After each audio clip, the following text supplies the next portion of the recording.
చేస్తున్నాను కదా, పాపలాగా ఎవరుంటారు? ప్రమదనాలన్నీ శివుడితో బయటికి వెళ్ళాలి కదా, ఇప్పుడెలాగా?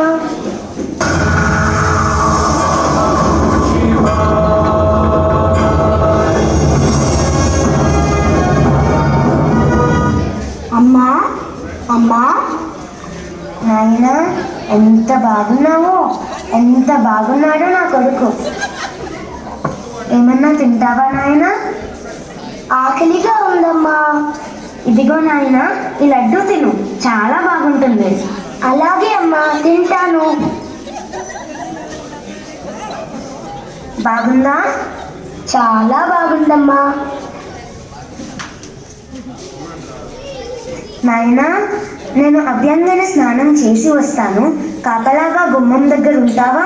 సరే అమ్మా, నేను కాపలాగా ఉంటాను, మీరు వెళ్ళి రండి.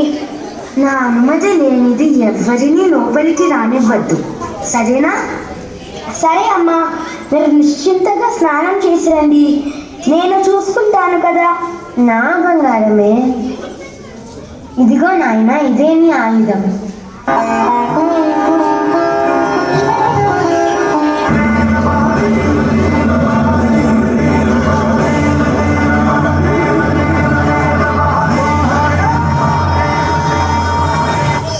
ఎవరైతే వస్తున్నారు?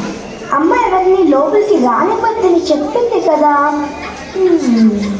ఆగండి ఆగండి, ఎక్కడికలా వెళ్ళిపోతున్నారు? అమ్మ ఎవరిని లోనికి అనుమతించొద్దని. ఆహా, నా మందిరంలోనికి వెళ్ళడానికి నాకే అనుమతి కావాలా? బాలుడా, ఎవరు నువ్వు? ముందు మీరెవరో చెప్పండి. పార్వతి పతి శివుడిని. ఓహో, అలాగా. నేను పార్వతి తనయుడను. పార్వతి తనయుడా? సరే సరే, దారి వదులు, లోనుకు వెళ్ళాలి.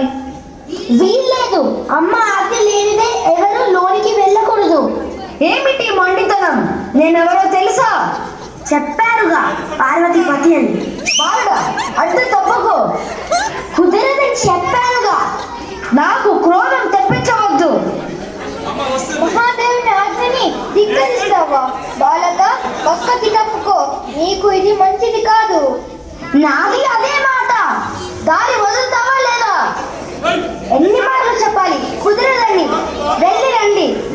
అయితే సరే.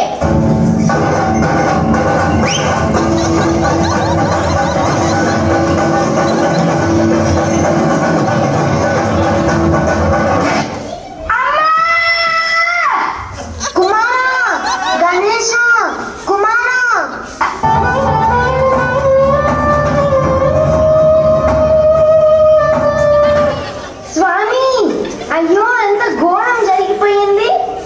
నేను ప్రాణం పోసిన కుమారుడిని మీరు సంహరించారా? కుమారా, కుమారా, అయ్యో, ఎందుకు ఇలా జరిగింది? కుమారా, నీ శోకం ప్రళయం, నువ్వు కన్నీరు పెట్టకు. కన్నీరు పెట్టకుండా ఎలా ఉండగలను? మీరు మీ కోపంతో మీ కుమారుడిని వధిస్తారా? ఈ పసి బాలుడిని చూస్తే మీకు జాలి కలగలేదా? నా బిడ్డ నాకు కావాలి, లేదంటే నేను నా ప్రాణాలను వదిలేస్తాను. అలా బాధపడుకు, ఏదో ఒక ఉపాయం దొరుకుతుంది. అదెలా సాధ్యం? నా త్రిశూలంతో తెగబడిన తల అతకబడదు. ఇప్పుడు ఒక ఉపాయం ఉంది. మీరు వెళ్ళి ఉత్తరం దిక్కుకు తల పెట్టుకున్న ప్రాణి తల తీసుకొని రండి. ప్రమదగణాలారా, ఎవరక్కడ? స్వామి ఆజ్ఞ. అలాంటి ఒక అబ్బాయిని తీసుకురండి. అలాగే స్వామి. రండి రండి, చూద్దాం పదండి. అక్కడ ఏదో ఒక ఏనుగు కనిపిస్తుంది కదా. మూర్ఖులారా, ఏమిటిది? మీరు చెప్పిన ప్రకారం మాకు దొరికిన తల ఇది ఒకటే ప్రభు. అందమైన నా బాలుడికి ఏనుగు మొహమా? లోకమంతా ఏదైనా చెయ్యదా? ఆలస్యం చేయవద్దు. తల పెట్టకుంటే బాల గణేష్ బ్రతక.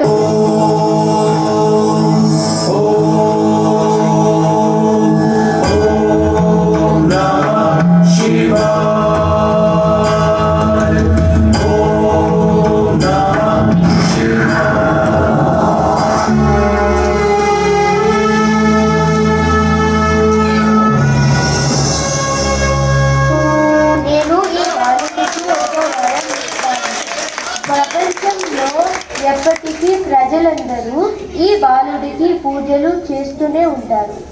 నేను తనకి ఒక వరం ఇస్తాను. ప్రజలు ఎలాంటి శుభకార్యం చేసినా మన గణేష్ని పూజిస్తారు. ఎప్పటికీ చిరంజీవిగా ఉండు. సంతోషం స్వామి, సంతోషం.